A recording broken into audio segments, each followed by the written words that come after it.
দেখবেন যারা আমরা কীর্তন করি মানে ভগবানের নাম গেয়ে বেড়াই, সব কীর্তন দল কি সমান দামে বিক্রি হয়? হয় কি? হয় না কিন্তু। কেউ 5,000, কেউ 10,000, কেউ 15,000, কেউ আবার 50,000, আবার কেউ 1,00,000, কিন্তু 2 বছর আগে ডেট নিতে হয়, ফাঁকা নাই। এখন এটা নিয়ে আমাদের অনেক কীর্তনিয়ার মধ্যে গাত্রী জ্বালা আছে। হ্যাঁ, 50,000 টাকা নিচ্ছে, আমার মতো করতে পারেনি 15,000 টাকা নিয়ে। শোনো, এই যে গাত্রী জ্বালাটা না, এটাকে বলে বৃথা গাত্রী জ্বালা। এই গাত্রী জ্বালার কোনো মূল্য নাই। এই গাত্রী জ্বালাটার কোনো মূল্য নাই।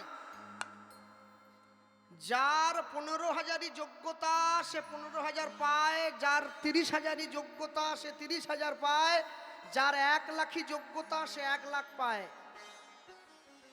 আমার গাত্রী জ্বালা হয়ে কি হবে? তার ডিমান্ড কি কমে যাবে? আমি গাত্রী জ্বালা দেখালে তার রেট কমবে না, বরং চচ্চর করে বাড়বে। মনে রাখবে, যে কথাটা 5,000 টাকা শিল্পী বলে সেই কথাটাই 1,00,000 টাকার শিল্পীও বলে। তফাৎ কি জানেন? পরিবেশনের তফাৎ আছে, যার জন্য মূল্যেরও তফাৎ আছে। সবাই তো মা হয়েছে, তাহলে বিদ্যাসাগর কি সব মায়ের পেটে চলে আসবে নাকি? নাকি রামের জন্ম সব মায়েরা দিয়ে দিবে? নাকি কৃষ্ণের জন্ম সব মায়েরা দিয়ে দিবে? হ্যাঁ, পিছন থেকে হেঁটে গেলে মা আর মেয়েকে চেনা যায় না। মাও যেরকম মেয়েও সেরকম। মাও জিন্সের প্যান্ট পরেছে, মেয়েও জিন্সের প্যান্ট পরেছে। সেই মা কি বিদ্যাসাগরের মা নাকি? হবে না। ঠিক তেমনি পরিবেশনের তারতম্য আছে। যে পরিবেশন যেমন আঙ্গিকে করে, যার পরিবেশন যত ওজনের হয় তার পরিবেশনের দামটাও সেইভাবে ধরা হয়। দামটা কীর্তনিয়া নিজেরা ঠিক করে নাই। আমি যদি এখন আপনাদেরকে ফোন করলে বলি 1,00,000 টাকা দিতে হবে, মানুষ আমার জুতো দিয়ে মারবে। কেন? আর তোমার দাম 1,00,000 নয়, কিন্তু যার 1,00,000-ই দাম তাকে ঠিক দেওয়া হয়, তা বলে তোমায় দেওয়া হবে না।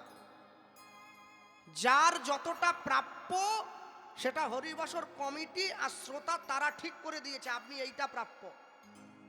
মাঝখান থেকে 2,000 5,000 এদিক ওদিক খুব বড় হতে পারে। আপনি 5,000 বেশি বলেছেন, আমি কম বললাম, আসুন চলে আসুন। তা বলে এইটা নিয়ে গাত্রী জ্বালায় ছটপট করলে হবে নি যে আমার কেন 15,000, ও কেন 50,000 নিয়ে চলে যাচ্ছে। ও পাওয়ার মতো যোগ্যতা আছে তাই পেয়েছে, তোমার নেই। কি করে তুমি তার যোগ্যতায় গিয়ে পৌঁছাবে তুমি সেই চিন্তা করো। তুমি তাকে নিয়ে হিংসে করলে, বাংলায় একটা কথা আছে, তোমার হিংসা আমার জয়। আর যারা একটু আমার মতো চ্যাংড়া ছেলে, ইয়ং ছেলে আর কি, তারা আবার মজা করে বলে বলে দেখবি আর জ্বলবি, লুচির মতো ফুলবি, লাভ কিছু হবে নি।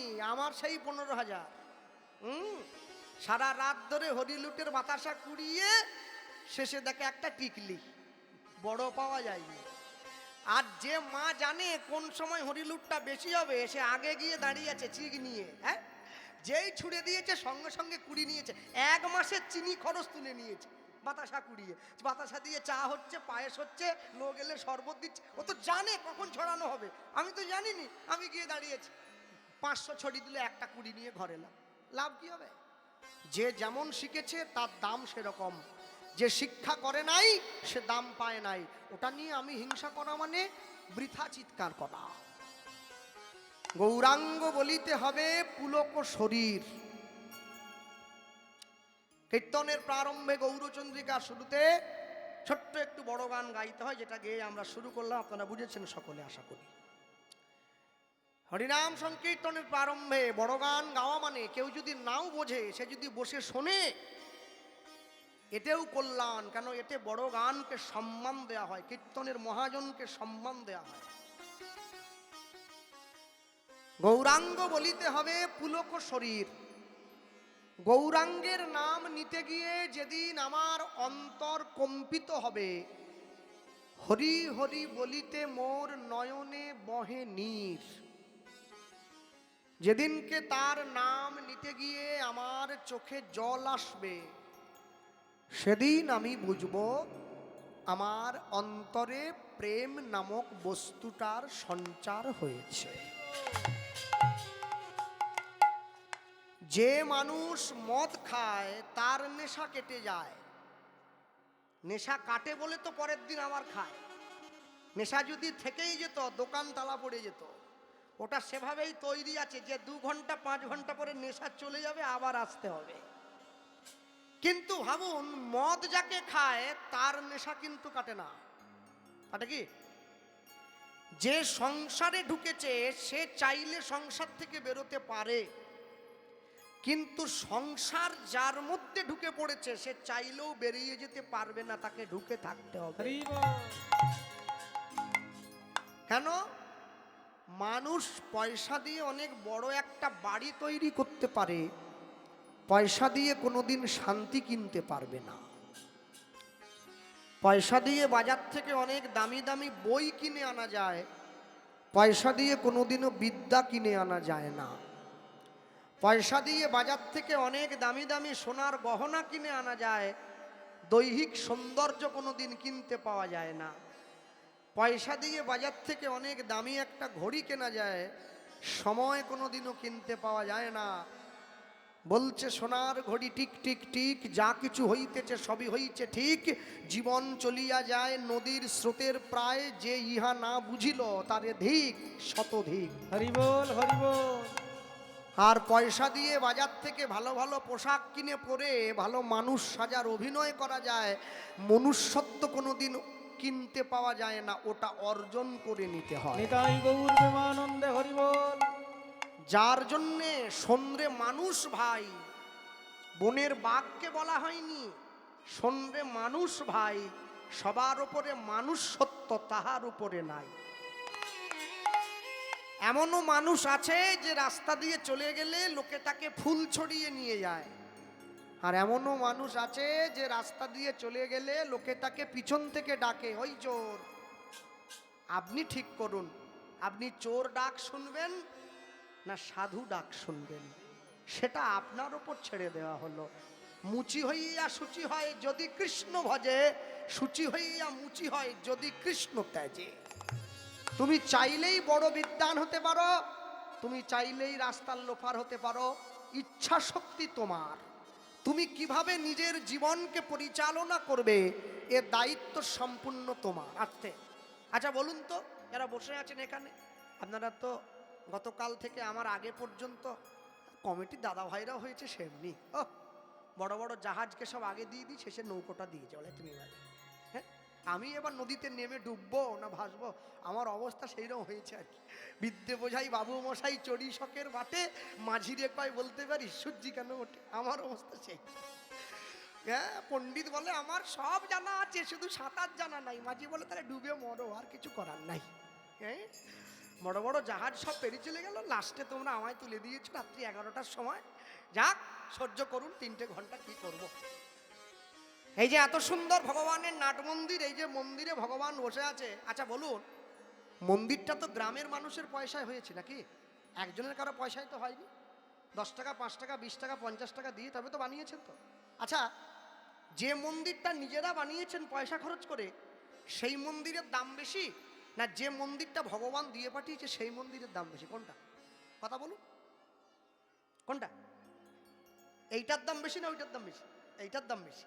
কেন? যা আছে ব্রহ্মাণ্ডে তা আছে দেহভাণ্ডে। তাই যদি হয়, তাহলে যে ভগবান আমাকে শক্তি দিল মন্দির বানাবার জন্যে, আমি পয়সা দিয়ে তার জন্য মন্দির তৈরি করলাম। আচ্ছা, ভগবানের জন্য যে মন্দির পয়সা খরচ করে বানিয়েছেন, সেই মন্দিরে প্রত্যেক দিন সন্ধ্যেবেলা করে আপনারা কি জ্বালান বলুন? ধূপ, তাই তো? ধুনো, প্রদীপ। বা কেন? ঈশ্বরের সন্তুষ্টি বিধানের জন্য। তাহলে ভগবানের জন্য যে মন্দিরটা মানুষ বানালো, তাতে প্রত্যেক দিন সন্ধ্যে ধূপ জ্বালালো। আচ্ছা, ভগবান নিজে হাতে যে মন্দিরটা দিয়ে পাঠিয়েছে, এখানে প্রত্যেক দিন কি জ্বালান? বিড়ি। যে মন্দির নিজেরা পয়সা করে খরচা করে বানালেন, সেই মন্দিরে ধূপ জ্বালালেন, আর যে মন্দির ওপরওয়ালা দিয়ে পাঠিয়েছে সেই মন্দিরে বিড়ি জ্বালালেন। কেউ মদ দিচ্ছে, কেউ বিড়ি দিচ্ছে, কেউ গাঁজা দিচ্ছে, কেউ সিগারেট দিচ্ছে।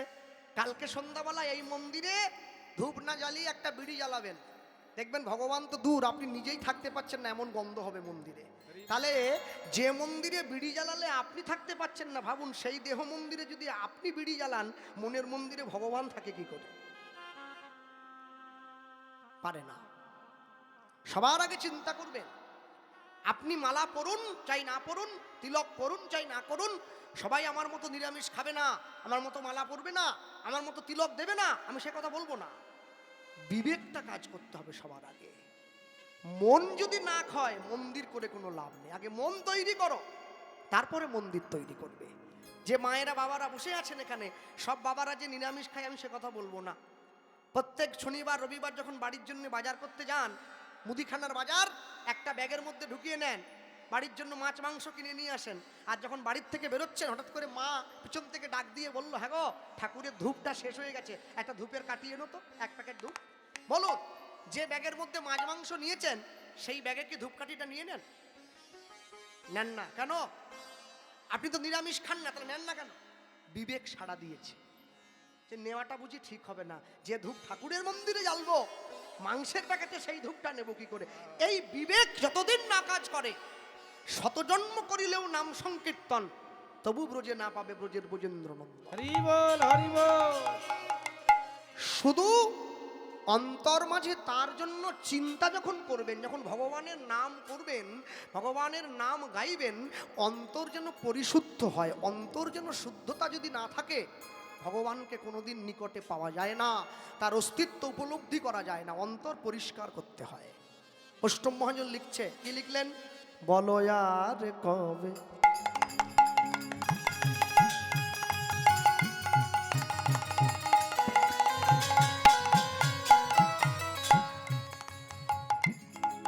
বলো আর কবে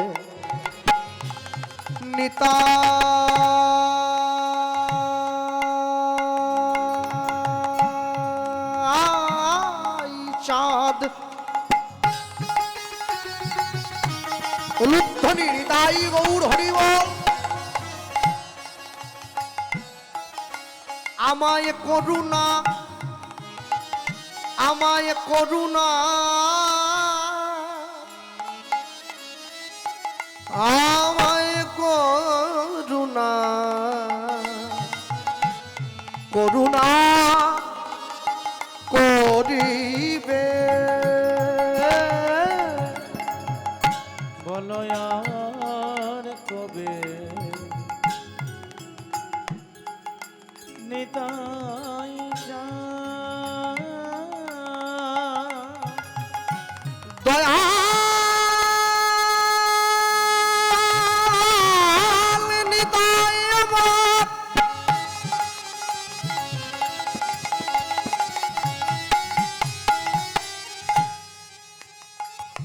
কীর্তন কি শুধু বকমবাজি নাকি? কীর্তন শুধু বকমবাজি? হ্যাঁ, শুধু বকমবাজি গান? গান গাইতে হবে তো। নিতাই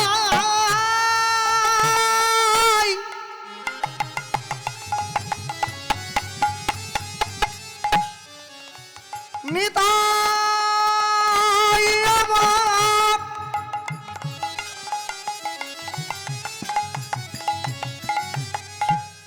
নিতাই আমার,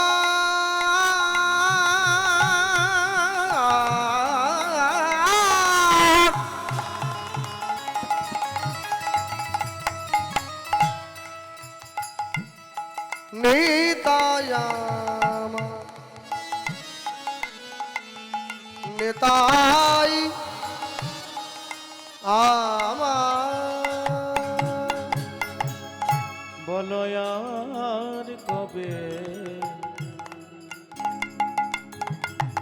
নিতাই চাঁদ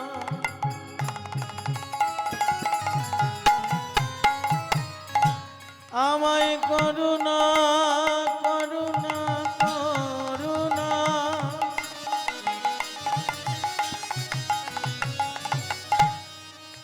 করুণা করিবে,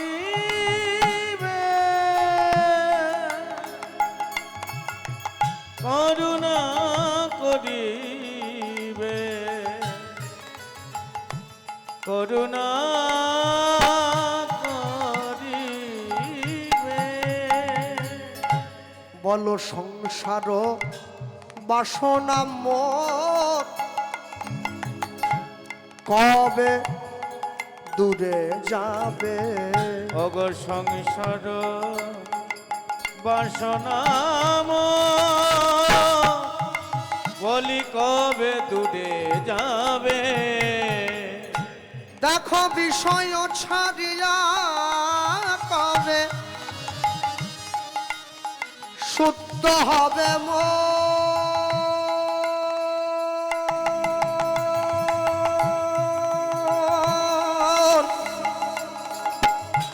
কবে হাম হেরব সেই মধুর বৃন্দাবন। ওই না কবে হব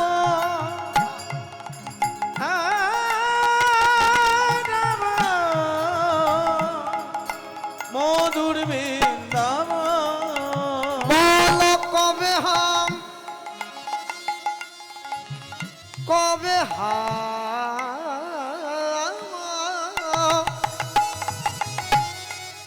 হেরাব সেই মধুর বৃন্দাবন। কবে হব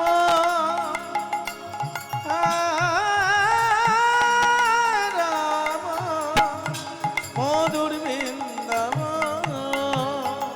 মধুর বৃন্দাবনে আমি কবে বাজাব? ওই না মধুর বৃন্দাবনে কবে বাজাব। রাধা কৃষ্ণ যুগল চরণ আমি দর্শিব। কবে মধুর বৃন্দাবনে যাব। রাধা কৃষ্ণ যুগল চরণ দর্শিব। কবে মধুর বৃন্দাবনে যাব।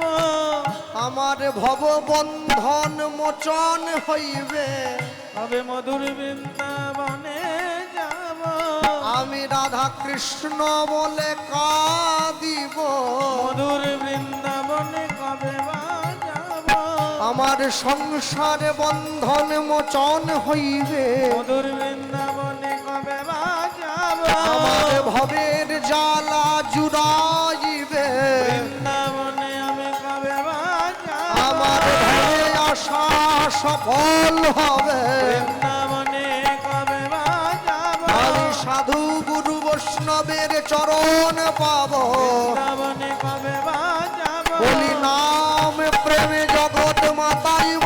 হৃদয় গৌর হরি বল। নামে জগৎ মাতাই। বৃন্দাবনে কবে যাব। বৃন্দাবনে কবে বাজাব। কবে যাব মধুর বৃন্দাবন। কবে হব যাব মধুর বৃন্দাবন।